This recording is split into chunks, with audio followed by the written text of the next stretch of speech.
हाँ जी, तो कैसे हैं आप सभी? अब हम आगे वाली प्रॉब्लम जो है 8 हमने सॉल्व कर ली थी, उसके आगे हम कंटिन्यू करने वाले हैं।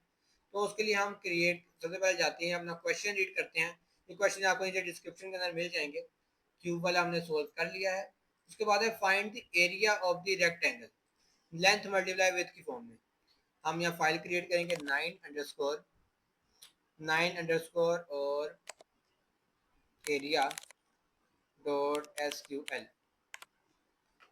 लास्ट वीडियो के अंदर ये पूरी कंप्लीट फाइल मैं आपको प्रोवाइड कर दूंगा जिप फाइल की फॉर्म में, और वो कहाँ से आपको मिलेगी वो मैं आपको बताऊंगा लास्ट वीडियो के अंदर। तो हम यहाँ सिंपली स्टार्ट करेंगे, सबको पता है, इतना तो आपको समझ आ ही गया होगा क्या करना है। स्टार्ट करना है, हमने डिक्लेयर करना है रियल, रियल यानी कि पॉइंट की फॉर्म में, रियल यानी पॉइंट की फॉर्म में, एरिया पॉइंट की फॉर्म में आ सकता है। हमने यहाँ लिया W और हमने यहाँ लिया L, यानी कि लेंथ और विड्थ। उसके बाद हमने इनपुट किया L के अंदर और W के अंदर, एक साथ भी हम कर सकते हैं, करना तो कर लो, नहीं करना कर लो, क्योंकि इंग्लिश है, बहुत ही कंफर्टेबल है, हम किसी भी तरह इसको कर सकते हैं। और इसके बाद हमने क्या किया, आउटपुट के अंदर, और आउटपुट के अंदर हमने सिंपली लेंथ मल्टीप्लाई विड्थ कर दिया और उसके बाद एंड कर दिया, एंड। ये हमारे पास एक लेंथ मल्टीप्लाई विड्थ का एक सूडो कोड था। इसके अलावा हम ये एरिया भी डिक्लेयर कर सकते हैं। एरिया डिक्लेयर करने के बाद हम एरिया के अंदर उसकी वैल्यू ले सकते हैं, ये वाली, और यहाँ हम टैब स्पेस लाजमी है, टैब स्पेस लाजमी है इसके अंदर। तो हमारे पास ये एक और सिंपल सी एक और प्रोग्राम हो गया, सिंपल सी एक और नई अप्रोच हमने देखी है, जो कि है एरिया को एक वेरिएबल का स्टोर करवाया और वेरिएबल को प्रिंट करवा दिया। ठीक है, ये हमारे पास था एरिया फाइंड करने का। इसको हम चलते हैं find the area of the circle. Circle का एरिया हमने फाइंड करना है, उसका सूडो कोड हम लिखेंगे, प्रोग्राम नंबर 10, और इसके नाम लिखेंगे CIRCL, circle dot SQL।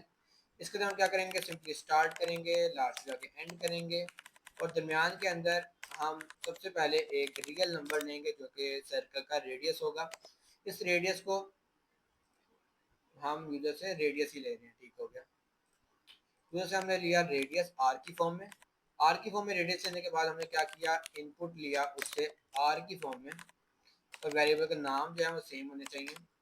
Input लेने के बाद हमने क्या किया, लेट, बल्कि लेट इसमें नहीं होगा, हमारे पास यहाँ हम क्रिएट करेंगे एरिया, और उसके बाद एरिया को हम इक्वल कर देंगे आर के मल्टीप्लाई 3.14, जो कि उसने फार्मूला दिया हुआ है, मल्टीप्लाई आर स्क्वायर है बेसिकली हमारे पास। तो हम आर मल्टीप्लाई आर करेंगे इधर, और डिवाइड हो रहा है 3.14 पे, शायद मुझे फार्मूला नहीं याद इसका, मल्टीप्लाई ही हो रहा है, तो हम यहाँ ऐसे लिख देंगे। ये हमारे पास एरिया आ गया। एरिया आने के बाद हम क्या करेंगे, उसको आउटपुट के अंदर प्रिंट करवा देंगे एरिया को। और अगर आप देखें तो हम सारे प्रोग्राम आहिस्ता आहिस्ता करके कॉम्प्लेक्सिटी की तरफ लेके जा रहे हैं। इसी तरह हम आगे वाला प्रोग्राम करते हैं, वो भी कुछ इसी तरह से। सिंपल इंटरेस्ट हमने फाइंड करना है। सिंपल इंटरेस्ट का फार्मूला उसने दिया हुआ है, INTREST फाइल हमने क्रिएट की, डॉट SQL उसका नाम लिखा लास्ट में, प्रोग्राम को स्टार्ट किया, प्रोग्राम को हमने एंड किया। दरमियान के अंदर आके हमने क्या किया, यूज़र से एक रियल नंबर लिया। रियल नंबर यानी कि हम पॉइंट की फॉर्म में आ सकता है, और हमने क्या लिया, प्रिंसिपल, रेट और टाइम लिया। ये तीन चीज़ें जो हैं हमने यूज़र से ली। उसके बाद तीन चीज़ें हमने डिक्लेयर की। उसके बाद हमने इसके अंदर यूज़र से इनपुट लिया, इन तीनों के अंदर, INPUT इनपुट लिया इन तीनों के अंदर। उसके बाद हमने क्या किया, चार वेरिएबल है हमारे पास, सिंपल इंटरेस्ट भी है, तो हमने फिर सिंपल इंटरेस्ट के अंदर इसका जो पूरा P मल्टीप्लाई T वगैरह वगैरह है, फार्मूला जो है इसका, वो करवा दिया। P क्या है, principal multiply by rate multiply by time, जो कि फार्मूला है इसका, हमने वहाँ उससे देखा है, टाइम। हमारे पास ये सोल्व करके आ गया। सोल्व करने के बाद हमने आउटपुट के अंदर इसको SI को प्रिंट करवा दिया। ये हमारे पास एक और जो है सूडो कोड जो है वो कंप्लीट हो गया है।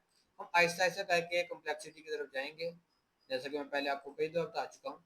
इसके बाद हमारे पास sum of first natural number for loop, यानी कि फॉर लूप वाला पहला प्रोग्राम जो है एक और आ गया है, पहले भी किया हमने, दोबारा आ गया एक। ये है 12 underscore numbers NUMBERS numbers dot SQL। इसके अंदर हम क्या करने वाले हैं, सबसे पहले हम स्टार्ट करेंगे। स्टार्ट करने के बाद हम एंड करेंगे और दरमियान में अपना कोड लिखेंगे जो कि होने वाला है इनपुट बल्कि इंटीजर n1 और यहाँ हमारे पास यूजर से हम कुछ भी नहीं ले रहे, हमने से पहले 5 नंबर प्रिंट करवाने हैं, पहले 10 नंबर प्रिंट करवाने हैं, 10 नंबर n नेचुरल नंबर, यानी कि यूजर ने एक नंबर एंटर करना है n, तो हम यहाँ लेंगे n और इनपुट करेंगे फिर हम उस n के अंदर और फॉर लूप चलाएंगे जो कि है n1 के अंदर।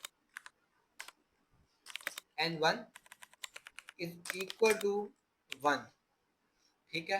ये हमारे पास क्या है, हम जो n1 है ना लूप का वेरिएबल, उसको हम वैल्यू असाइन कर रहे हैं और हम यहाँ लिखेंगे n1 यानी कि 1 से ये चले n तक, यूजर ने एंटर किया वहां तक। करे क्या ये डू, यानी करे आउटपुट के अंदर, सिंपल आउटपुट के अंदर n जो n1 है वो प्रिंट कर दे। मैं अभी एक्सप्लेन करता हूँ आपको एंड 4 करके।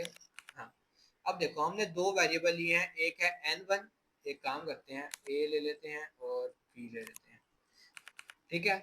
अब इस प्रोग्राम को जरा समझते हैं। हमने एक इंटीजर, दो इंटीजर लिए, एक है a और एक है b। हमने यूजर से इनपुट लिया a के अंदर, ठीक है, यूजर ने इनपुट में a एंटर कर दिया। अब हम लूप स्टार्ट कर रहे हैं 1 से a तक जो कि यूजर ने एंटर किया, ठीक है, 1 से a तक। यूजर ने मिसाल के तौर पर 10 एंटर किया, तो लूप कहाँ चलेगी 1 से 10 तक, और करेगी क्या, आउटपुट के अंदर जो हमारे पास नंबर है ना वो प्रिंट करवा देगी, जो हमारे पास नंबर है। इंक्रीमेंट फॉर लूप के अंदर खुद ही होता है, यानी कि अगर 1 से स्टार्ट हो रही है लूप, b1 है तो 1 से लूप स्टार्ट हो रही है, 1 से जहां तक चलनी है वहां तक चलेगी और एक एक करके b को, जो भी b आ रहा है उसको प्रिंट करवाती जाएगी। तो ये हमारे पास सिंपल फॉर लूप है। इसका स्ट्रक्चर ये होता है। सूडो कोड के ऊपर समझना थोड़ा सा डिफिकल्ट है क्योंकि इसको हम एग्जीक्यूट नहीं करवा सकते। फॉर लूप है 1 से स्टार्ट हुई, उसके बाद जो यूजर ने एंटर किया है वहां तक चली, b टू a, यानी कि जो a1 है वहां से यूजर के नंबर तक किया गया, उसने जो भी b है उसको प्रिंट करवा दिया, जो भी b आ रहा था चेंज हो गया। जो ये वाला वेरिएबल है ना चेंज होता है बार बार, फॉर के बाद जाता है लूप के अंदर, ठीक है।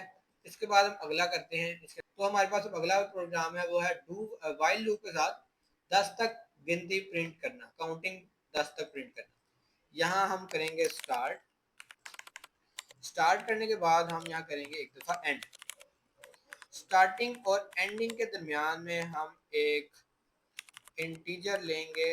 इंटीजर के अंदर हम क्या करने वाले हैं, इंटीजर के अंदर हम लेंगे n को, n1 को, और हम चलाएंगे वाइल। n हमारे पास क्या है 1 है, n इज इक्वल टू 1, जब तक n छोटा है 11 से तब तक करो, तब तक डू, यानी कि करो। क्या करना है, n को प्रिंट करवा देना आउटपुट के अंदर, n प्रिंट करवाना है, n1 है बेसिकली हमारे पास। n1 को हमने प्रिंट करवाना है। प्रिंट करवाने के बाद क्या ऊपर कभी ना कभी कंडीशन फॉल्स होगी, नहीं। हम यहाँ n1 plus is equal to n1 plus 1 करेंगे और यहाँ हम एंड वाइल कर देंगे। अब देखो क्या हो रहा है, हमारे पास एक नंबर है n1, उसके अंदर हम 1 स्टोर करवा रहे हैं। 1 11 तो छोटा है, हाँ, लूप के अंदर चले गए हम। लूप के अंदर गए तो हमारे पास सबसे पहले n1 जो है प्रिंट हो जाएगा, यानी 1 प्रिंट हो गया। 1 प्रिंट होने के बाद 1 के अंदर एक ऐड हो जाएगा, 2 हो गया। दोबारा ऊपर आए, दोबारा कंडीशन चेक की, कंडीशन होगी ट्रू। जो 2 है वो 11 से छोटा है, कंडीशन ट्रू होगी। दोबारा हम गए इस लूप के अंदर, लूप में जाने के बाद 2 थी वैल्यू, प्रिंट होगी। प्रिंट होने के बाद एक और ऐड हो गया, 3 हो गया। दोबारा गया लूप के अंदर, 3 लेस देन 11 है, हाँ 3 प्रिंट हो गया, 3 के अंदर एक ऐड हो गया। इसी तरह 4 प्रिंट हो जाएगा, 5 प्रिंट हो जाएगा, 6 प्रिंट हो जाएगा। जब ये हमारे पास हो गया ना 9, 9 प्रिंट हुआ, 9 के अंदर ऐड हुआ 10 हो गया। 10 जब प्रिंट होने 10 11 से छोटा है, हाँ 10 प्रिंट हुआ। 10 के अंदर एक और ऐड हो गया 11। जब हुआ 11 11 से छोटा नहीं है, कंडीशन होगी फॉल्स, लूप एंड होगी, प्रोग्राम हमारे पास खत्म हो गया। ये हमारे पास एक 13 वाला प्रोग्राम जिसके अंदर हम वाइल लूप का यूज कर रहे हैं। ठीक है।